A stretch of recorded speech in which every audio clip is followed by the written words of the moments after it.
Walt Marchbanks. I use he, him pronouns, and I'm the Customer Programs and Services Manager with the Port of Portland. We're coming to you live from the Port of Portland headquarters in a live event today. So we're live streamed on Facebook, but then we also have an in-studio audience. So can we start off by giving a round of applause to Capers for the delicious lunch that they had today? Yeah. This is a format that we haven't done for a couple of years, actually, sitting in a room, having lunch with our friends, which has been really, really nice, I'll be honest.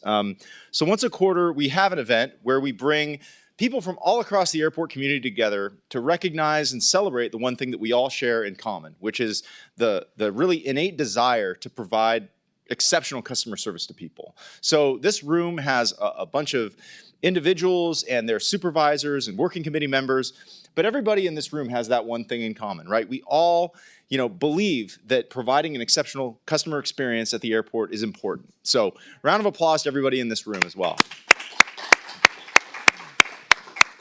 Now, if you're joining us from home and live streaming on Facebook, please drop a like, share the feed. Really what we're here to do is to celebrate all the superstars that are in this room today. So for those of you who haven't been to this event before, we have two parts, right? The first part is going to be a great presentation by Abby Carey, our Concessions Development Manager, who's just to my right here. And then last and most importantly, we're going to be celebrating our Customer Service Award winners. So that said, Abby Carey was born and raised in the Portland area, graduated from Portland State University and lives in Portland's Kenton neighborhood, and has built a 16-year career with the Port of Portland.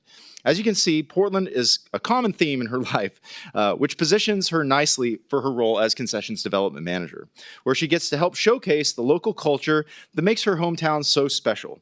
Abby spent some time working in the Port's Public Affairs and Customer Relations Department previously, and she's also worked in concessions for the past 7 years, and she's really excited to share this work today. So without any further ado, Abby, come on up.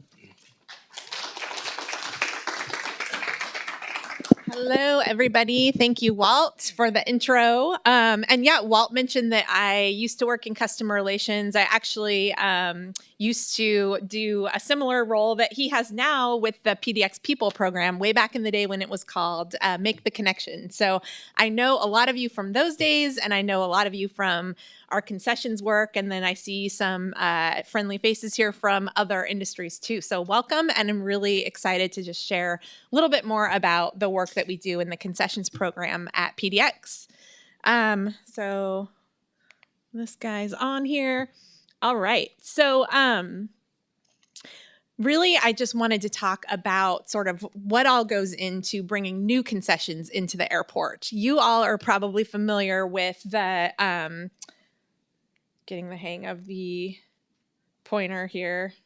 Is there a laser piece? Yes. The operations piece of the PDX concessions leasing cycle, which is just really when you're a customer and you see the day-to-day operations, you go and you get your burger at Burgerville or what have you, whatever your favorite lunch spot is. But there are all of these other pieces to the puzzle that go into opening up a new concession at the airport. And it takes 2 years actually from start to finish to get a new concession open at the airport. So I'm going to detail a little bit of that for you here today. We typically have a lot of interest in our program just because who doesn't want to talk about food and shopping, right? It's a fun topic. And so that's why we thought it would be an interesting one here to cover with you all. And then, of course, we have some work coming up with the Terminal Core project and a bunch of new concessions coming in for that we wanted to kind of give you all a sneak peek at previewing as well here today. So that's some of what I'm going to be covering. So what goes into a new airport concession before you take that first bite of your new burger that you get? A lot of work and investment goes into this. There's a little bit of a misconception that, PDX can just go out and have their pick of any concession, any restaurant in the local area and say, we want you, and you, come on in. It's really not that simple. There is, like I said, it's a really high investment typically. Building in an airport is not inexpensive. We all know the complexity of our systems out here and everything that goes into running this institution out here. And then it's also a big commitment in terms of your time. It's a 10-year lease for restaurants and a 7-year lease for retail. So it's a long-term commitment. It's an advanced level operation. You all know we work, nearly 24/7, 365 at PDX. So it's a big deal and you have to really be committed, and it's really not for everybody. So it's my job to go out and find those people that are a good match for this kind of high commitment environment that do want to join the PDX family here with all of you. So as I mentioned, the whole process takes about 2 years to go through all of these steps here in the cycle that you can see. Apologies, it looks like the formatting got kind of messed up on the slide. I didn't mean them to be like split words. Hopefully you can still read them. But we also use a request for proposals process to lease space here. And some of these, I see some familiar faces in the room that have been through this request for proposals process with us, so you're familiar. The way we do it is basically ask folks to propose for space. We send out an invitation and say, who would like to join the team at PDX with a concession space? Submit your proposal. Tell us how you'll do it. Tell us what it looks like for you. Tell us how your space would look. How would you staff it? What is your philosophy when it comes to taking care of your employees and having quality jobs? All that stuff we ask them to put into a proposal, and then we evaluate it to make our selections for the individual spaces. This ensures that we just have inclusion of the whole community, that everybody has a shot at a space at PDX. So we're not going out and exclusively picking people to be here. Everyone has a shot. We have a fair and transparent process. Everybody has kind of the same standards for what their proposal needs to look like to be considered for a space. So it's a way to really just keep everything on the up and up and make sure the whole community can be involved if they choose to be. So the RFP process, including the outreach phase, which we're in right now for T-Core, where we go out and share the upcoming opportunity, takes about a year to conduct. And then there's another year after leases are awarded of design and construction before the location can finally open for business and you all can become a customer. So going in a little bit to our current layout of our program, this map shows what you're all familiar with, the current layout of the terminal. And of course, that big gray box in the middle is the terminal core project. So that's the area that's closed right now for construction. We obviously had to move some locations out of that central area, and the next area to close for construction in the second phase of the terminal core project will be this box right in here. So when the whole thing is said and done, this whole central area is going to be completely renovated and reopened by 2026. So right now we have 53 locations for concessions. We typically have about 70, but again, we had to close some for construction. After we have our new locations up and running for Terminal Core, we'll be back right up around that 70 level.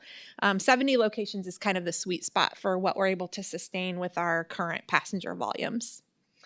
40 of the 53 locations are individually leased. So that means that we don't package locations together very often and lease a whole bunch of locations all as a package. We have basically an individual lease for each location.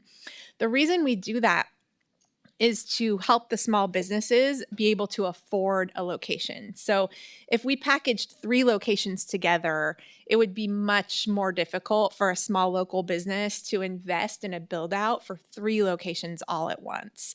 So we do them individually so that we can involve the community a lot better.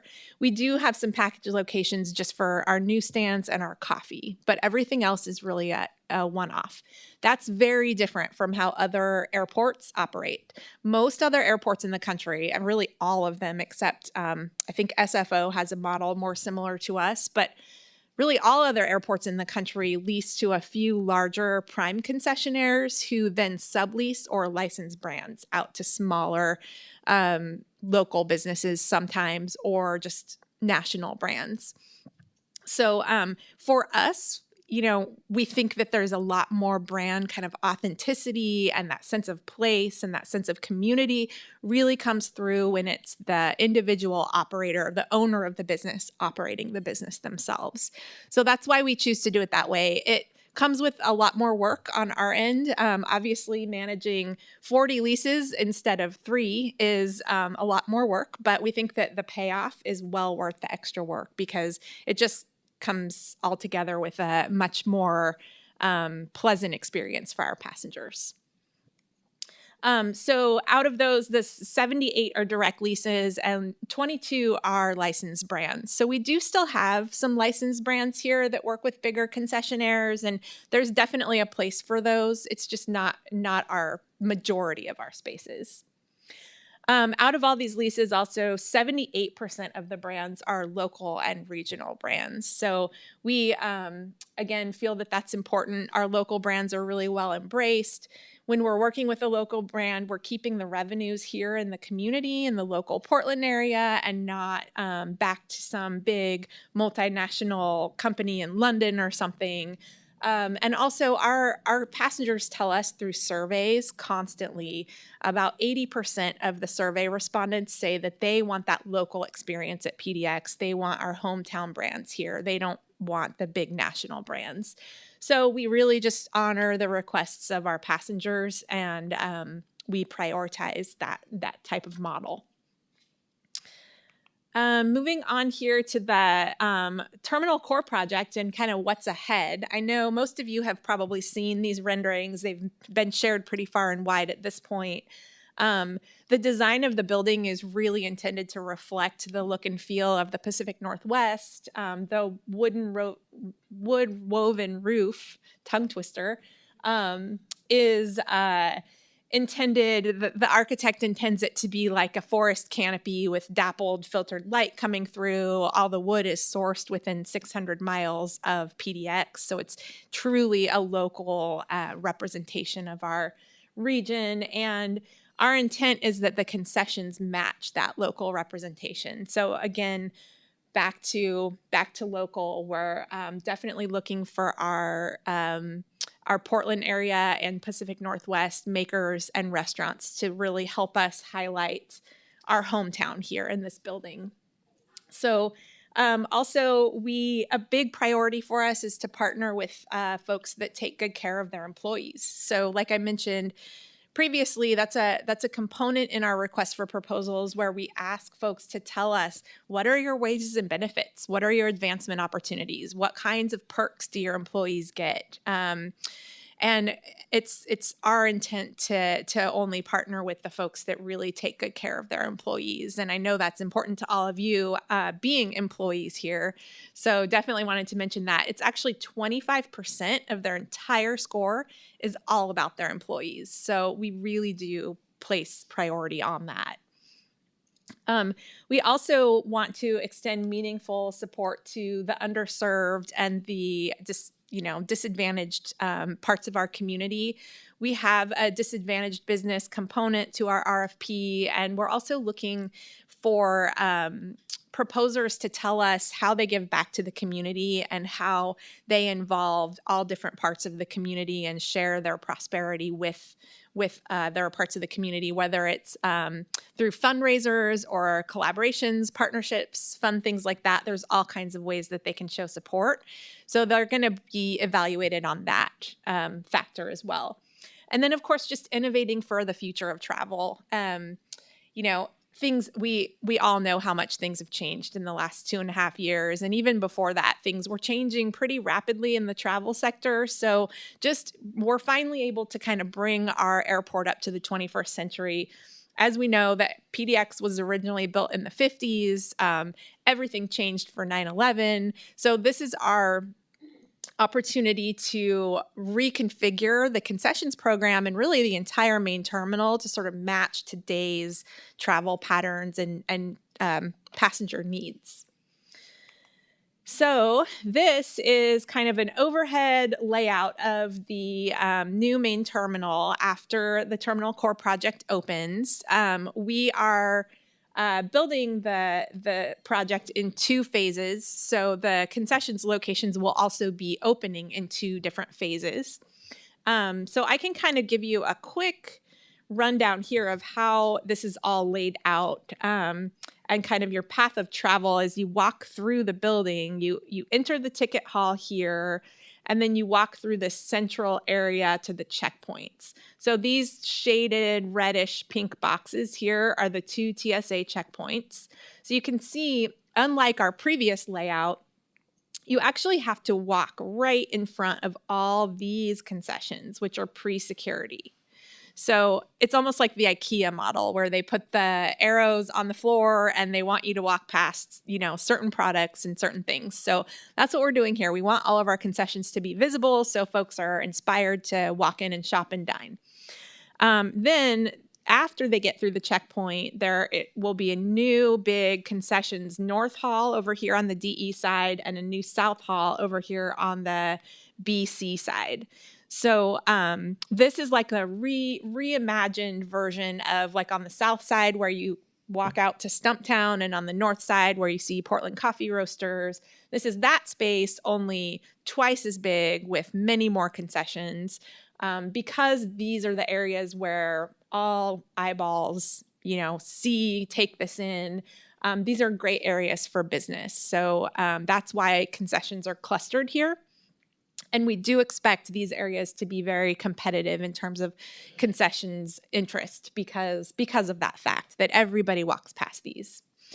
So as you can see, we have a total of 16 new locations that are going to be opening as part of the Terminal Core project.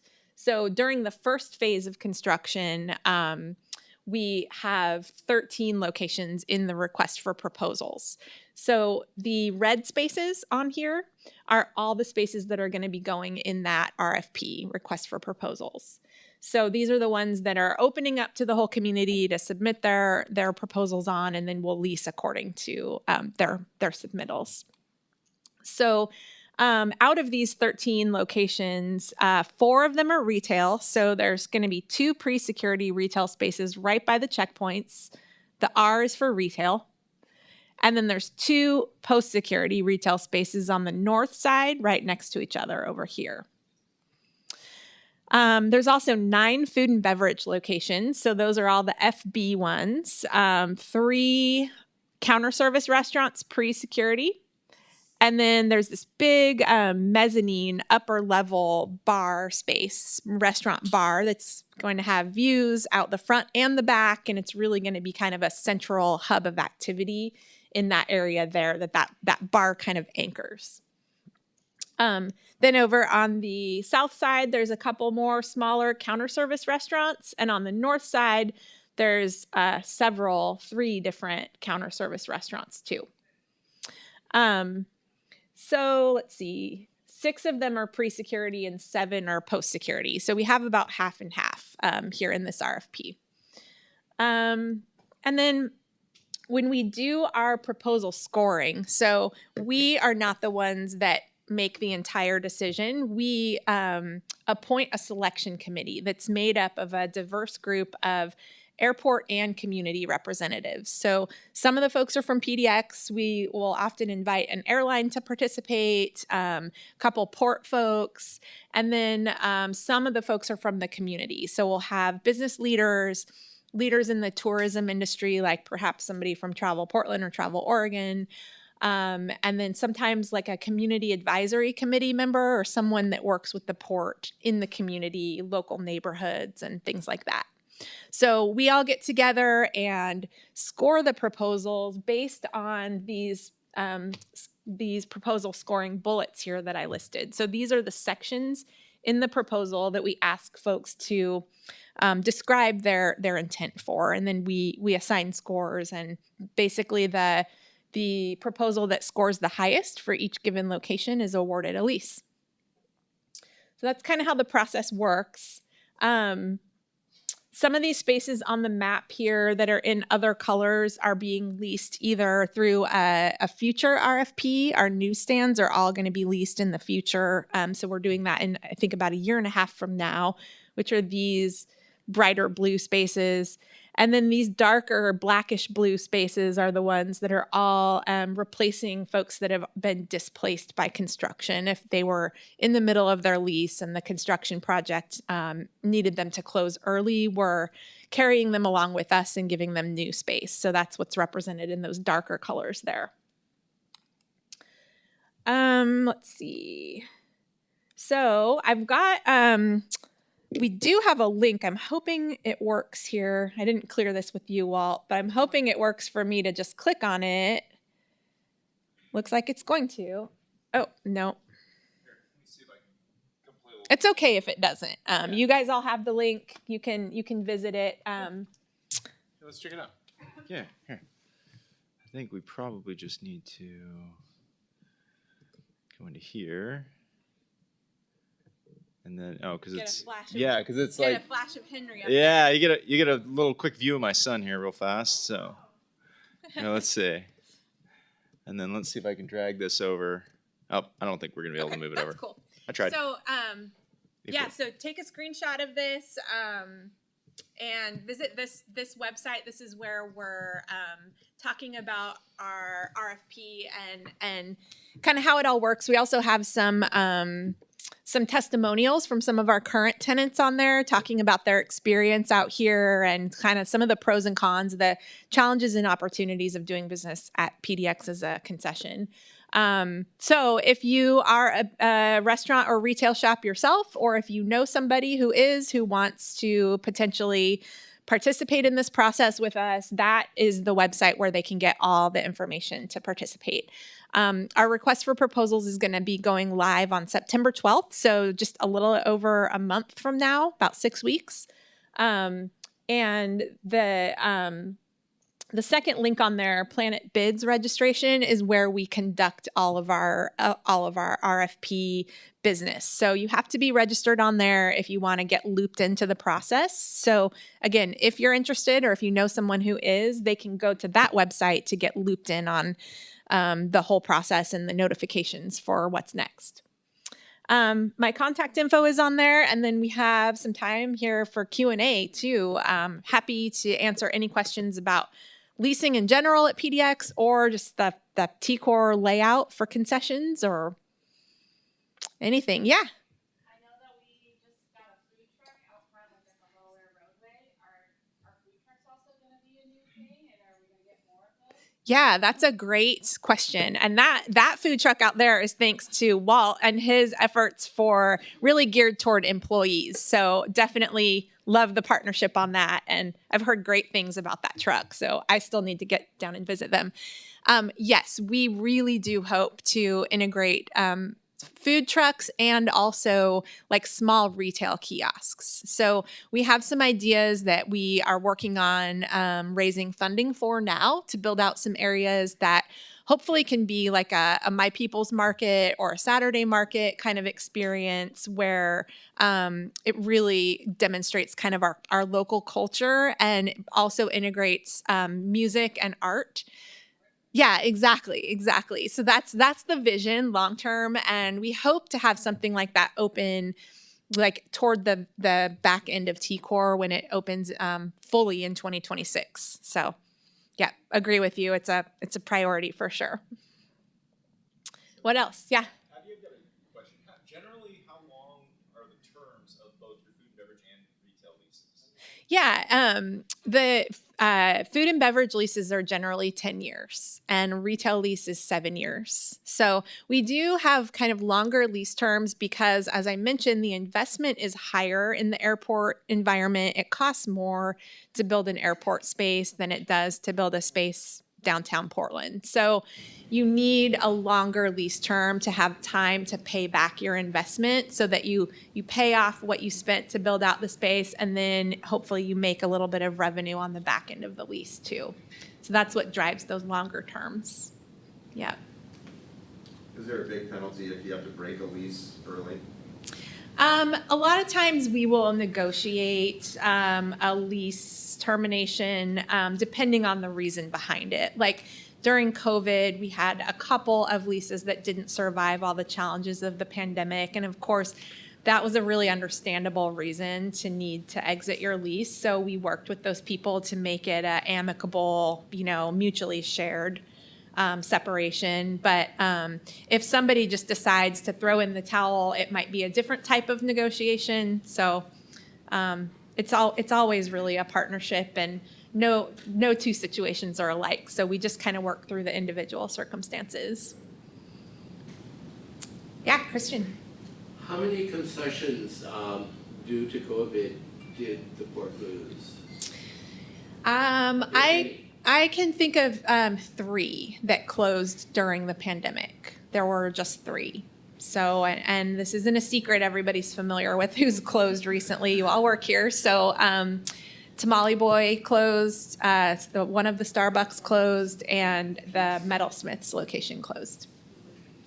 What about the clothing store on D, I forget their name, Johnson and Murphy, was it? They actually were in the construction footprint. Oh, right. So they had an opportunity to relocate like Timberline did, who's their neighbor, but they passed on that opportunity. Yeah. The one in Bad Claim? Yeah, so that is going to be reopening soon. It is most likely going to be rebranded to a Stumptown. It's the same owner that owns Pete's and Stumptown at PDX, so they're going to switch it to a Stumptown just because that brand obviously resonated better. Here, it's back to that local thing. People want the local experience. So Pete's was a little bit of a miss in terms of just the popularity and that Portlanders' willingness to embrace a California brand. Sorry, not sorry. Like Walt said, I'm a native Oregonian. I had to say it. What else? Yeah, James. I mean, what kind of timelines are we looking at for RFPs that are outside of the T-Corp project and other existing terminals? Yeah, so that's a really good question. There is never a dull moment. There's going to be another RFP on the heels of this one. So those of you who have been here long enough know that, remember that the area where on Concourse C, where like Mod, Cafe Yum, Moe's, everything there is, that was all leased back in 2014, which is already, 8 years ago. So we have done some minor lease extensions because of the pandemic that pushed our 10-year term out a little bit. But those leases will all be coming due in about 2025, 2026. So as soon as we get done with the T-Corp RFP, we're going to have a whole new set of locations on the heels of that. So that is typically how it works. When a location expires, when the lease is over, we put it back into an RFP and we go back out to open the opportunity to the community again. We don't typically just allow a tenant to be in there for another 10 years. We want to, share those opportunities as far and wide as we can locally. Yeah, Brian. I was curious about, with as much thought as being put into the aesthetics of T-Corp, is there a big process for kind of you had a vendor come in that had graphics or a font or color scheme or whatever that was just totally outside it just didn't blend. Yeah. Aesthetically. How would you work with a vendor to kind of that's a modify their logo? really excellent question. Back here on this slide, I talked down at the bottom about how there's an entire year dedicated to design and construction. So we go through a pretty rigorous design review process where the restaurant or retail shop, their architect works closely with me and the port's architect and engineers to get the design correct. So they submit their plans to us at 30% of development, 60%, and then again at 90%. And at each of those milestones, we get together and sort of talk about what does work and what doesn't work. So the port architects and engineers have a set of standards that tenants are asked to follow, and there's pretty rigid things in there like the signage, letters can't be above 15 inches, and it gets down to a pretty exact science. So that's how we try to ensure that the design integrates into the overall building. Yeah. Other questions? I can't see what time it is, so are we good? Yeah. 12:28. Okay. Oh, perfect. Perfect. Thank you, Christian. We're right on time. Yeah. Yeah, there was, I believe, 2 more restaurants, I believe Beaches at Stanford, are they coming back, or? Yeah, so those were obviously in the construction footprint too. They're not. Stanford's, I think you guys may remember in 2018, their parent company went out of business and they closed a bunch of locations nationwide, and that was one of them, knowing that construction was coming. So, and then Beaches, that lease just ended, and we're not bringing that one back. Although the location here on the mezzanine, this big full-service bar restaurant, is basically a replacement for those locations. So it'll be a different brand serving that function. So that's where your happy hour happens. The most important question. Right. Any last questions for Abby? No? Well, let's give her a round of applause now. Thanks for letting me share, everybody. Have a good one. Thank you. All right, thank you so much, Abby. I think one of the things that I'm always so excited about is when, whenever you've been to a place and people ask you if you've been there, but you've been to the airport, right? You're like, have you really been there, right?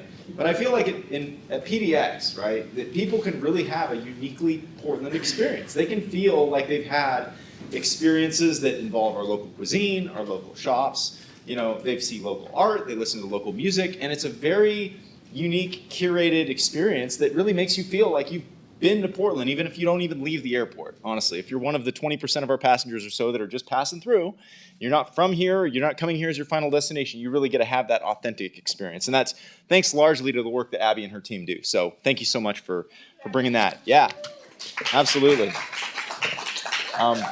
So we have reached the awards portion of the presentation. So at this point, if you're a working committee member, I'd like you to come join me at the front of the room. We've got some really great awards for all of our award recipients. We've also got a swag bag that has a gift card, has a really cool personalized mug that says that you're a quarterly award winner, and are very excited. We're also going to be sharing the stories of the winners, including photos on all of our digital assets inside the terminal.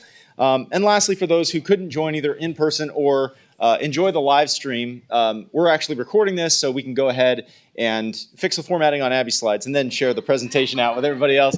That's on me, by the way. So just so everybody's aware, this is a really big deal. So for the 3 of you that are going to read stories, the rest of you, let's come up here so we can give these folks a shake of the hands when they come through. And the program is celebrating its 12th year. It's super exciting. It's been a long time coming. Again, Abby was involved in the program right near the very beginning of it, which is super exciting. And we're going to have a few of our working committee members to read some stories. Now, the folks that are in front of the room, these are all volunteers. They come from all different industries at the airport. We have folks from the TSA, from Tender Loving Empire, from Hudson, from SP Plus, Dollar Rent-A-Car, Travel Oregon, and American. So really what you see here is kind of a cross-representational sample of the airport community right in front of the room. So that's very exciting. And without any further ado, I'm going to turn things over to Fran to introduce our first award recipient. Thanks, Walt. Of course. Hi, everyone. My name is Francesca Becker, and my pronouns are she, her, and I'm super excited to be presenting some awards this morning. Or afternoon, rather. Time's relative. Okay, so first up is Susan Chung. I'm writing to express our gratitude for Alaska Airlines employee and service agent Susan Chung. Susan went above and beyond to help my 80-year-old mother reach her destination. We've experienced decades of wonderful service with Alaska and have so much appreciation for the airline and the people who make it so great. But no one has ever proactively cared for me or my family in such ways as Susan. My mother's Monday flight needed to be rebooked, and Susan kindly did so, putting my mom on the same flight the following day. She walked me through the wheelchair assistance process and was determined to make sure my mom got to her flight safely on Tuesday. When Susan heard my mom's new flight was canceled, she rushed to find my mom, rebooked her immediately, and made sure she and her luggage got on the next flight available. With only 15 minutes to spare, Susan personally transferred my mom's luggage from one plane to the next. Her dedication and resourcefulness were incredible and unbelievable. Susan Chung is now our guardian angel of safe flights. Her caring ways help us know that we are going to be all right. Our sincere thank you to Susan and Alaska Airlines. Great job, Susan. That was so nice. Well, can I give this? Sorry, yep, Rick first. Sorry. Cool. You're free to go. Susan, great job. All right, next up we have Neil Teller and Tamara Bumpbell from Dollar Rent-A-Car, and this is also from a passenger. A guest sent in the following comments regarding rental experiencing. During our trip to Portland, we experienced an unexpected illness that resulted in a lot of change to our plans that we had made. It was overwhelming. We appreciate how friendly and easygoing Neil was in making the process so simple for us. We also want to commend Tamara at your exit gate. It was a long trip from the East Coast, and our toddler was having a major meltdown. Tamara gave each of our kids a very sweet beaded trinket she had been working on. She was very kind and understanding. The trip was memorable for many reasons, and your employees, Neil and Tamara, really stood out. Great job, and Teresa's accepting the award on their behalf.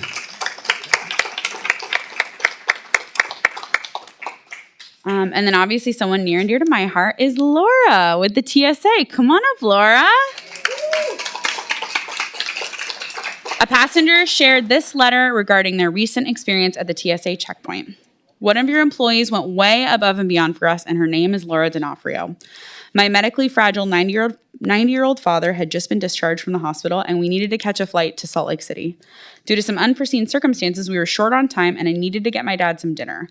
We found a wheelchair and pushed my dad to the checkpoint, at which point he set off an alarm due to some substance that he had picked up from the hospital.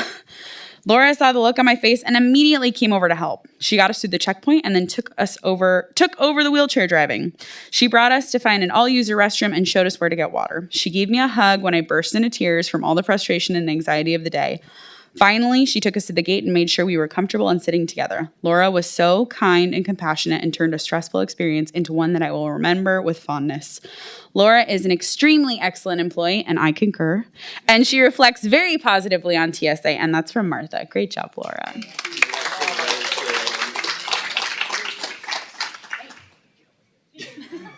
All right, I think she's missing some hugs. Come on up.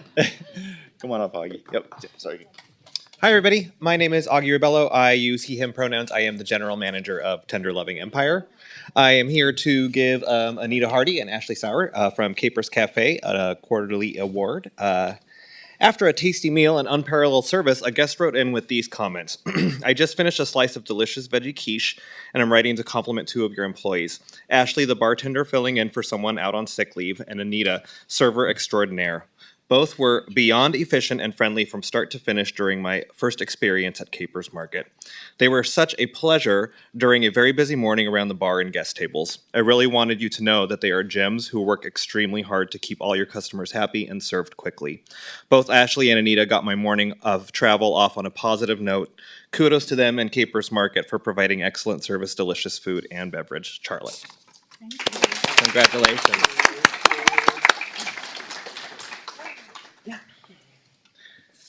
Next up is Reggie Powell from Hudson News. Come on up, Reggie. Customer writes, a passenger sent in the following comments to share regarding their recent experience at Hudson News. I wanted to recognize Reggie at Hudson News as someone that went above and beyond with his kindness. During interaction, we shared that our flight had been canceled and we had been at the airport for close to 24 hours. He empathized with our situation and immediately called his manager to ask if he could offer us some provisions. Following the conversation, he said that we could pick up a large cookie of our choice on the house.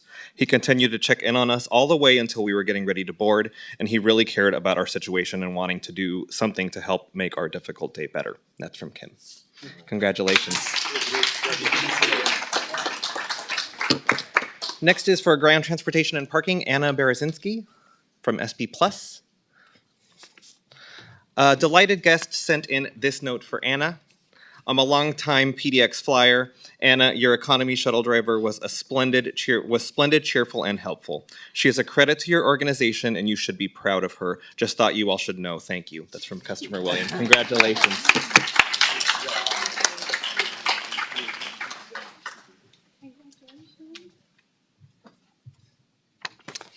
Hi, everyone. My name is James Swally with Hudson, and my pronouns are he, him.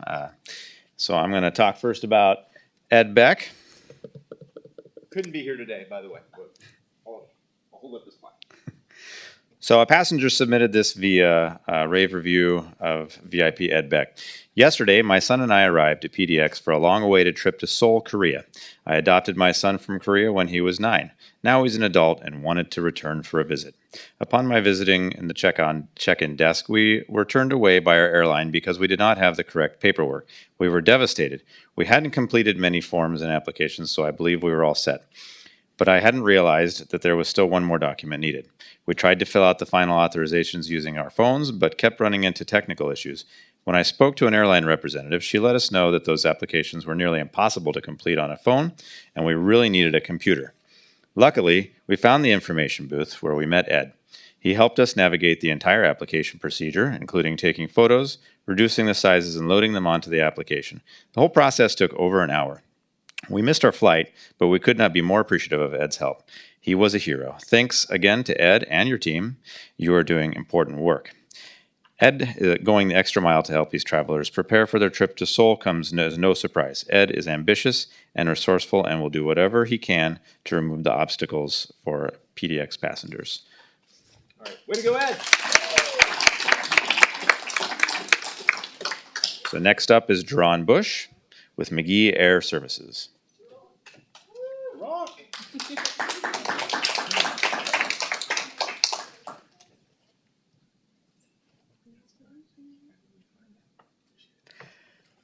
Drawn was on his break when he noticed a passenger fall ill. The person fainted and became very sick. Quickly jumping in to assist, Drawn called the communication center to report the emergency and provided vital information to assist the paramedics with the passenger's care. While waiting for the paramedics to arrive, he stood by and comforted the passenger. When it became clear that the passenger was in no shape to travel, he took it upon himself to track down the passenger's checked baggage and have it removed from the aircraft prior to its departure. Drawn didn't have to stop and help in this situation, yet he sacrificed his own break time to help a passenger in need. Nice job, Drawn.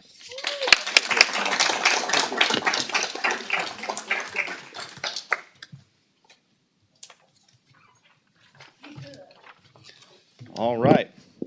Now, in the team category, or as I like to call it, the It Takes a Village. So if you could help me out with the distribution of the awards here.